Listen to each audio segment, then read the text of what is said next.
What did people think when they first heard you were doing this?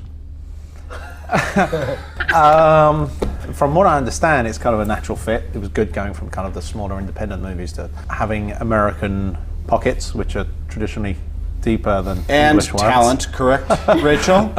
He lucked out. I think people thought that the combination of Sherlock and Guy, they kind of knew what they were going to get. I think that's the point. So there was never any question of, is it going to be old-fashioned? It would be something more interesting than had gone before. I didn't think of Robert as Sherlock Holmes. He sort of forced himself upon me, actually. He was working with his wife on my previous production, and Robert called with a kind of Tourette's-like consistency. And eventually he just... Like I needed the gig.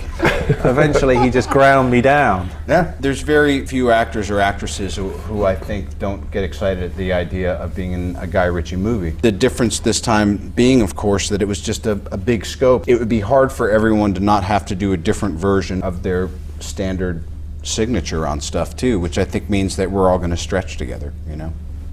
That was a much more sensible answer than mine. That's all right. So now I'm going to have to be all sensible about it. Suit yourself, buddy. Benefit of hindsight, it seems impossible to have used anyone else now. Roberts has a flawless English accent, which is much better than mine. He just brought everything that Sherlock Holmes needed to embody, and plus he can act. I'm told.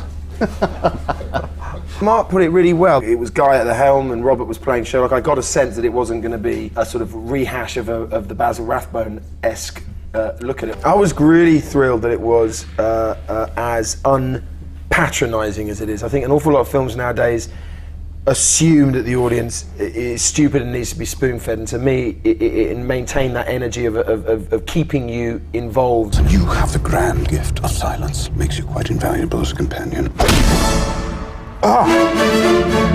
Everyone cared. What was kind of unique was how much each individual really cared, not just about themselves, but as about the sort of creative vision as a whole.